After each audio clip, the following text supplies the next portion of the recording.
Welcome back to the Daily Rates podcast, brought to you by Music, Football, Fatherhood.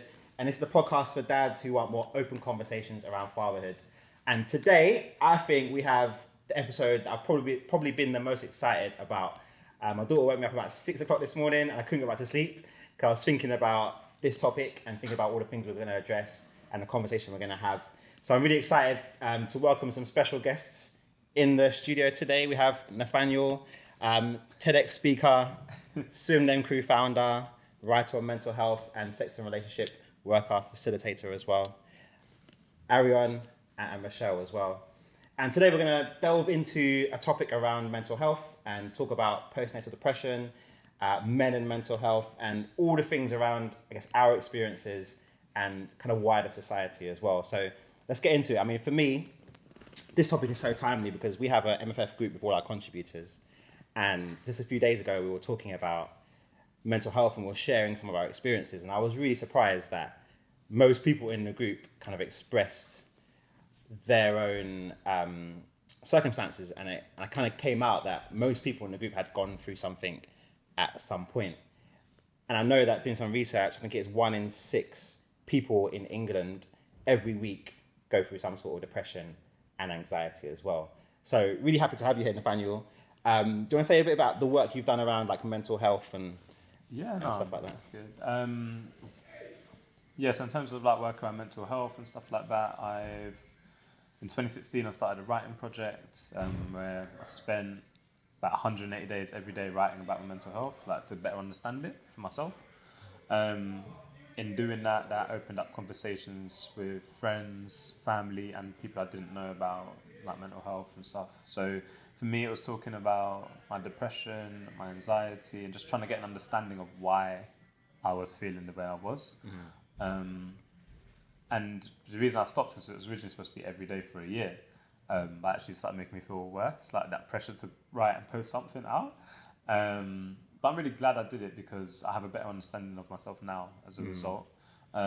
Is that around that same time I started doing workshops in schools. So I go into schools and do workshops with boys about masculinity. We talk to them about what they think being a man is. We ask them different questions, give them different stats, and a part of that is also mental health and things like emotionality, emotional well-being, like crying. We have a question that's like, oh, is it natural for a man to respond to things with violence? And other questions about, oh, is it weak for men to cry? And then get the kids talking about it amongst themselves, so they don't really always get to do that in school.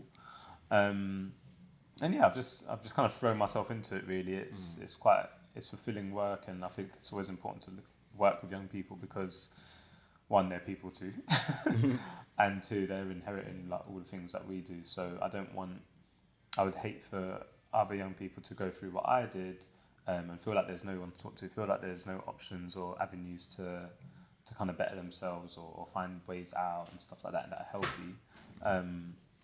So yeah, that's kind of some of the things I do. And then I'm a co-founder of Swim Them Crew, like a swimming community. And in that community as well, like I think people are drawn to us because of the things I talk about and what we look at in terms of mental health and like having those conversations with people. So yeah, I'm glad I'm able to bring people together to do something like that. Sick, man. Yeah, thanks for coming. It's all right. Thanks for coming, man. It was weird because we haven't spoken to each other before yesterday. No. But I randomly DM'd Nathaniel and I was like, are you free tomorrow to come to the podcast? And look, you're here, man. Yeah. And Arion and Machel, you're writers for MFF. Yeah. So why do you think, like, are you excited about this conversation? Yeah. I hope so. Or why? I think like the issue of mental health is increasingly important, but not sufficiently recognised, particularly for men, and I'd say particularly for fathers as well. We all know that being a parent it puts a lot of pressure on you. It puts a lot of pressure on you, and some of that pressure results in some of the most fulfilling moments you have in your life. But conversely, we don't really have regard for what does that do to our mental health. And when you look at postnatal depression for men, it's not really spoken about. When we look at depression or any kind of mental illness within parents, we usually stop the conversation at postnatal depression for mothers, and then that's it. But being a parent throws up so many emotions, so many challenges, that your mental health, good, bad, or indifferent, is obviously a key conversation that we just aren't having. Yeah, Machel, I'm not going to use the word. I don't know how I feel about this, actually. Okay. And of the four of us, I've probably been the most quiet in the pre-discussion before the discussion, because I've mainly been. Part of me thought, was I saving stuff? The other part of me is, am I being? I don't know how much, and I guess this would go for a lot of men. I don't know how vulnerable I can allow myself to be in discussing things about mental health, and I would argue that maybe that's the biggest barrier for anybody discussing mental health. But that aspect of vulnerability doesn't mean I don't recognise it. I think it's almost recognising it, but maybe not wanting to go there. Totally get what Arion's saying in terms of, since becoming a father, there's been certain trigger points around it, but actually, if I'm being honest with myself, there's been trigger points well before then. And I just don't know. This is such a deep topic, and as we discuss and go deeper into it over the course of this chat, it'll be interesting to me to see how much am I willing to disclose. Because maybe, I don't know, I've not had therapy, and I don't know if we're going to go into those conversations. I've not had therapy. People have said I should, but sometimes in the context of, I think everybody probably should at some point in their life. And it's not that I don't think people don't want to explore mental health. I think they're afraid of what they uncover. And the easier thing to do is therefore not go there. Yeah. I think for me, the reason I was so excited might be the wrong term, right? I don't know if that's insensitive. Do you know what I mean? But I'm going to say the reason I was excited about this conversation is because I've been thinking about it a lot recently, and I think it's definitely since becoming a dad. You know, my daughter had a big allergic reaction at 7 months old, and that was the first time I think I had any real mental health, where it was PTSD, not sleeping, stressed out, at work, and even talking meetings. It was affecting me.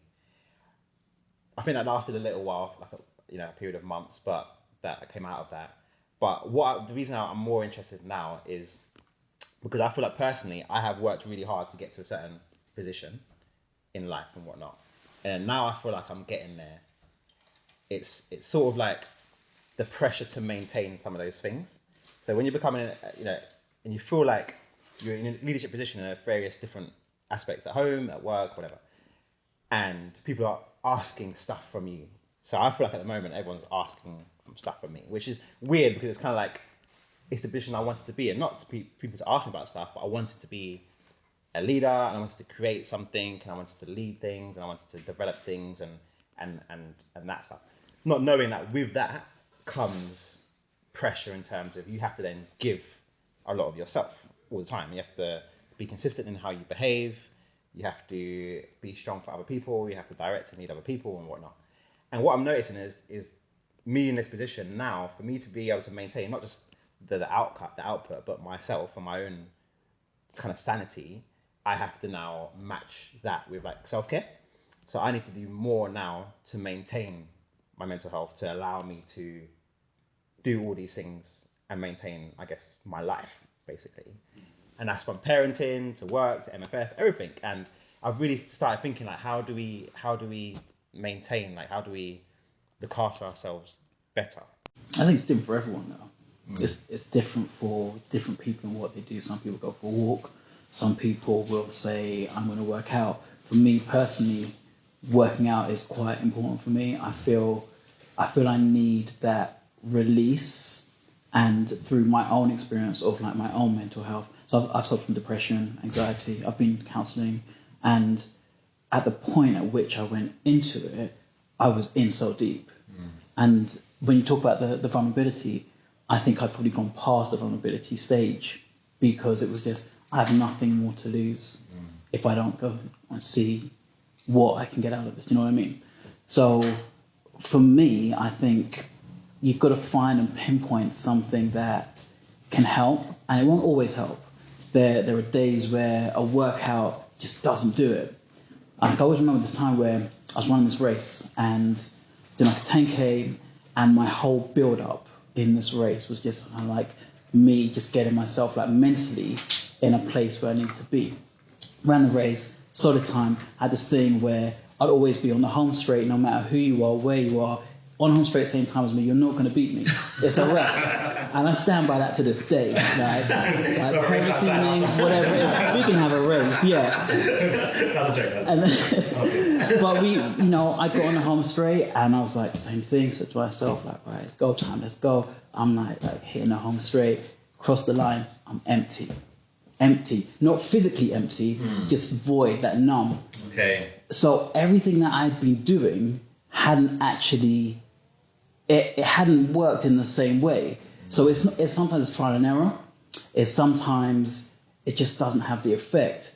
But it's about staying active and doing something to try and find a way to address what that might be. So like you say, you feel you've got to indulge yourself in some kind of self-care.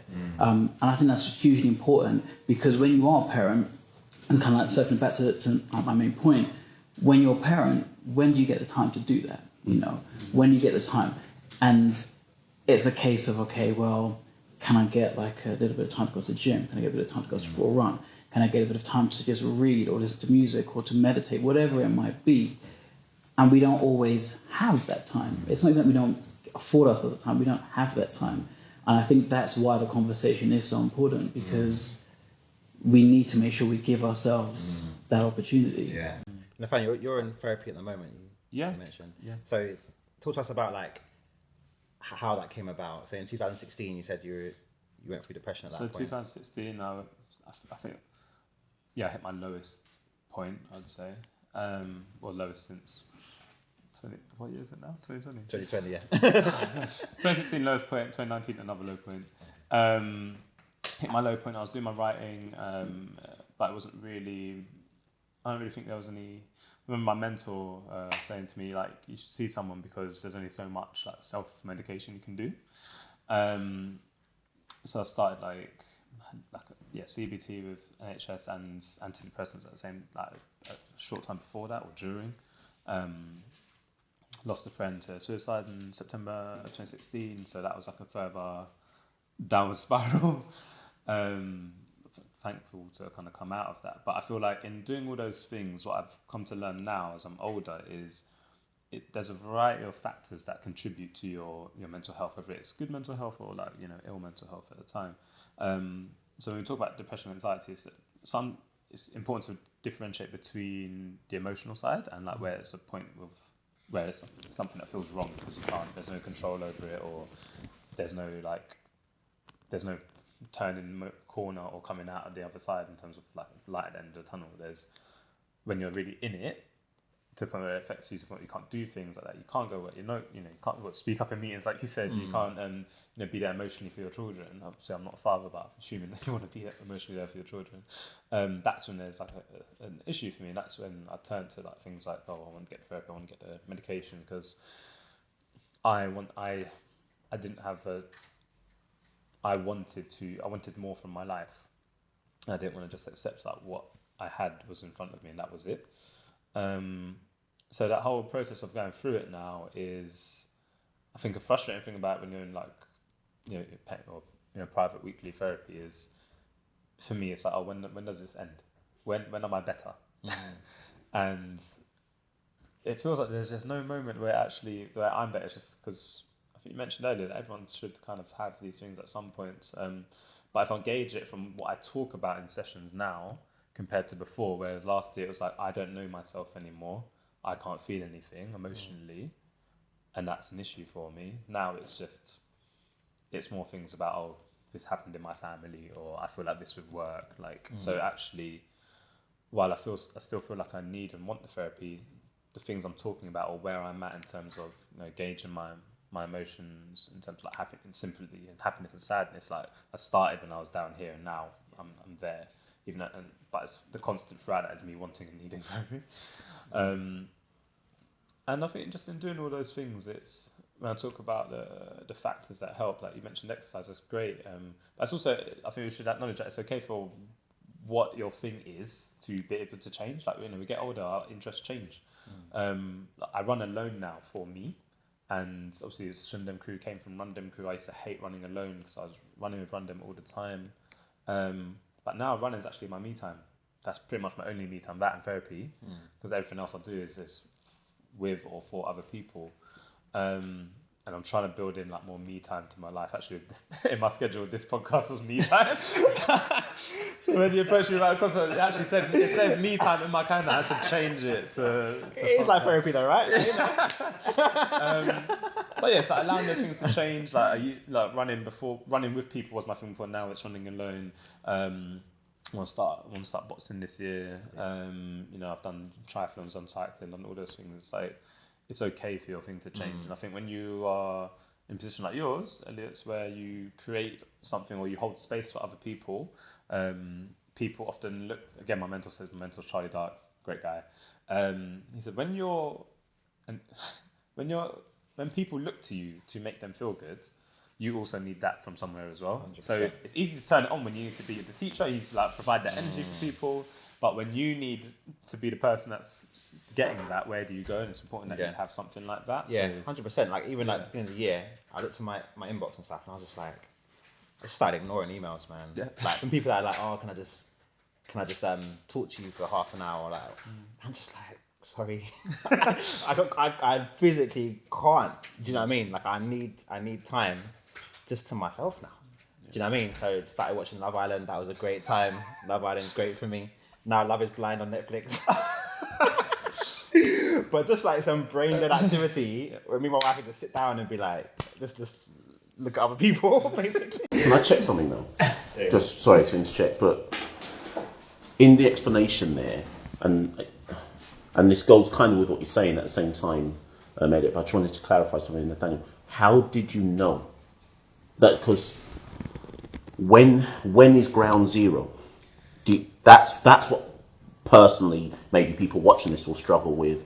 It's what I've always struggled with. When do you know you've hit that moment? Because I always say to myself, no, this isn't rock bottom yet. Do you see what I mean? Oh gosh, this is a rock bottom. For me, it was. I think that, to be honest, it's suicidal ideation, and along with my friends have been really good, but I feel like one of my best friends and my business partner P. There's been multiple times where I'm sure he's felt like he's talking to a brick wall, and I feel like when you're in those moments where nothing you're hearing is, no matter how positive it is, no matter how uplifting, how honest or factual it is, you don't want to hear it, or you can't hear it. You can't actually hear what's being said or see that way out.